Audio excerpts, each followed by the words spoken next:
How do we fight against stereotypes, do away with clichés and other types of prejudice? Behaviours change, but we're not always aware of it, or we notice a good while later. In terms of fashion, a wave of transformations washing over the African continent. Lomé's grand market never shuts. These streets, faces, postures, attitudes, it's like we've seen them before. But what about this couple? What are they up to? What are they looking for? Material imported from Holland? Bogolan fabric from Burkina Faso? Celine's 23 years old. She's a supermodel and a coach. At 31, Jacques' a stylist, runs a modelling agency and manages Togo's International Fashion Festival, or FIMO, which he founded 6 years ago. FIMO gets most of its sponsorship from Lomé's biggest hotel, since fashion's good for tourism. Yes, the FIMO took place here last February. The garden was filled with more than 2,000 people, I'd say. We invited ambassadors, ministers, buyers. They were all there. They were really thrilled to be here. The FIMO was a real success. Very... I get emotional just thinking about it. In Togo, 51% of the population lives on the poverty line. The government recently adopted a national development plan which aims to transform Lomé into a hub for logistics and services. Promoting careers in the fashion industry, however, is left to the private sector. At the moment in Togo, we're in a depression. Across Africa in general, the fashion industry is starting up. I think it's not going to be long before we're making a living from our art. But for the moment, it's not yet the case. But we're crossing our fingers, we're hoping. Because people think that it's not a career working in the fashion sector in Africa, when in fact, we think it is.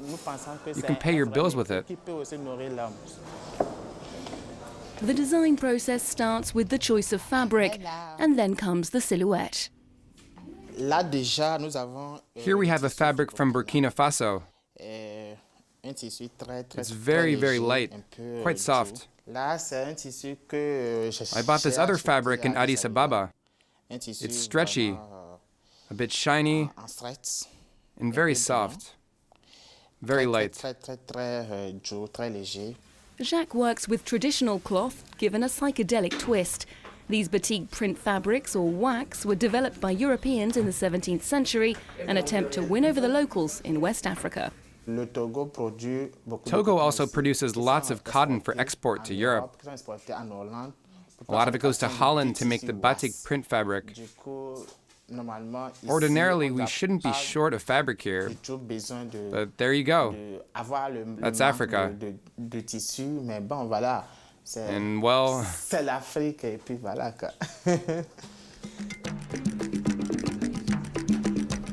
what do the customers want?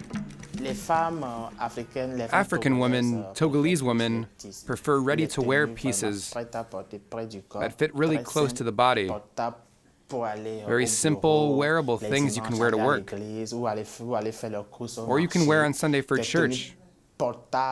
Or to go and do your shopping at the market. Outfits that work in the day and at night. We also do very elegant dresses, high fashion pieces. So in that way, it's quite varied. We do a mix. It really depends on, because there are some quite affluent clients who have certain demands, so it depends. It's often quite a mix. Fashion isn't African. It's universal because the two worlds blend together. Today you might see a woman wearing a traditional batik print fabric outfit, and tomorrow see that same woman wearing something by Lagerfeld or by Jean-Paul Gaultier. FIMO caused a stir when it invited 20 fashion houses from Africa, Europe and America to Togo. Jacques Logoh wanted to make sure that a plethora of styles were represented. Classic 70s style at Sakielek, the Congolese designer working in the US. A bit more of a crazy look at Beninese label Richorian. This bustier is made of sponges. Queen of Congolese electro ragga Queen Tawa has gone futuristic for her electric collection. Desmo Designs taken an eco-warrior stance. The Togolese brand has used intertwined braided plastic for their outfits to raise awareness about pollution in the oceans. Of course, if you want it done well, who better to do it than yourself? Jacques Logoh has his own collection. He trained most of the models himself with a little help from his assistant, Celine. I'm always very supportive of the model. So if I had to give them a message, it would be for the young models, or those hoping to become models. My message would be, it's a great career, which can bring you a lot, which can really change your life. Because it certainly changed my life. I'm not the same as I was before. And yes, it took me 6 years to become a goddess. And even if you don't want to do it long term, it can always help you for the other jobs later. Meeting the right people, being classy, being responsible, being elegant, that's all useful. And it's fashion which taught us all that. And it helps if you win the genetic lottery too.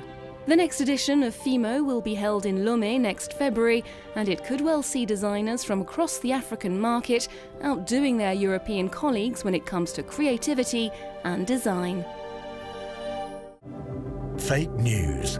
Noun. False stories that appear to be news, spread on the internet or using other media.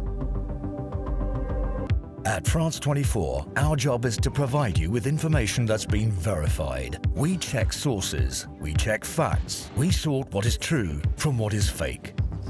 At the France 24 Observers, we verify photos and videos circulating online. If they're fake, we let you know and tell you how we spotted them. In Fact or Fake, we dig into viral stories around Europe to shake out the truth from the trash. Every day on Info Migrants' website, we fight fake news spread on social networks about the reality of migration. France 24, news based on facts. Liberté, égalité, actualité.